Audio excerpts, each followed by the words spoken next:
국민 여러분, 안녕하십니까? 여기는 대한민국 대표 정치 전문 플랫폼 한국정치TV입니다.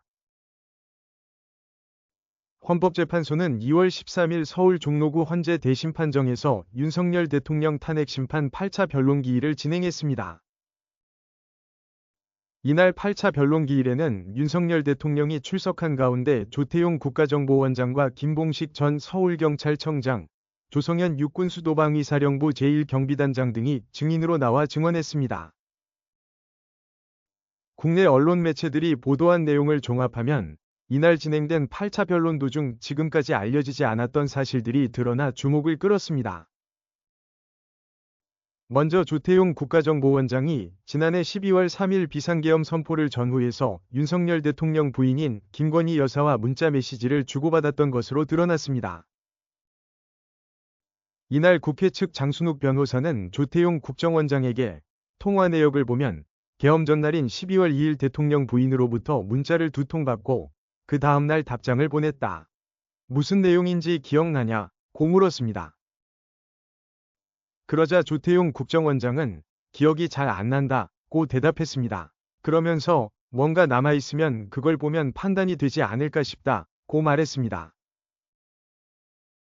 한편 이날 증인으로 출석한 김봉식 전 서울경찰청장은 윤석열 대통령이 비상계엄 선포 이유를 설명하면서 개인 가정사를 언급했다는 취지의 증언을 했습니다.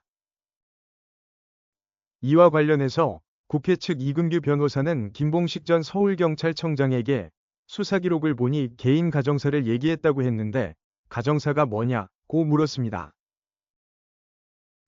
그러자 김봉식 전 청장은 이 자리에서 답변하기 적절치 않다고 대답했습니다. 이어서 뉴스에 나오는 계엄 선포 이유와 결이 다른 부분이라고 말했습니다.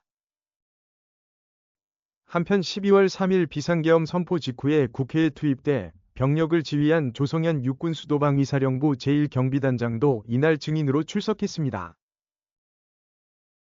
이날 조성현 경비단장은 이진우 전 수도방위사령관으로부터 국회로 들어가 국회의원들을 끌어내라는 지시를 받았다고 증언했습니다.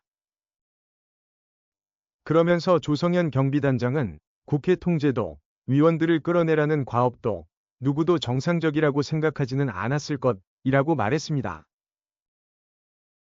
이에 앞서 헌재는 5차 변론에 출석한 이진우 전 수방사령관이 대부분의 질문에 답변을 거부하자 직권으로 조성현 경비단장을 증인으로 불렀습니다.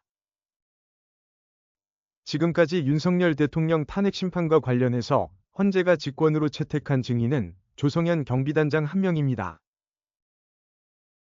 이날 8차 변론기일 이후에 헌재의 탄핵심판이 어떻게 진행될 것인지, 또 이번 탄핵심판의 선고 시점은 언제가 될 것인지는 헌재의 추가 증인 채택 여부에 달려 있습니다. 이와 관련해서 문영배 헌재소장 권한대행은 이날 윤석열 대통령 탄핵심판 8차 변론기일에서 증인 6명에 대해 2월 14일 평의를 한다고 밝혔습니다. 이에 따라 헌재는 2월 14일 추가로 열릴 평의에서 윤석열 대통령 측 대리인이 요청한 한덕수 국무총리, 홍장원 전 국가정보원 1차장 등 증인 6명에 대한 증인 채택 여부를 결정할 것으로 보입니다. 한국정치TV는 국내 최초로 탄생한 중립적, 객관적, 과학적, 불편부당한 독립정치 미디어입니다.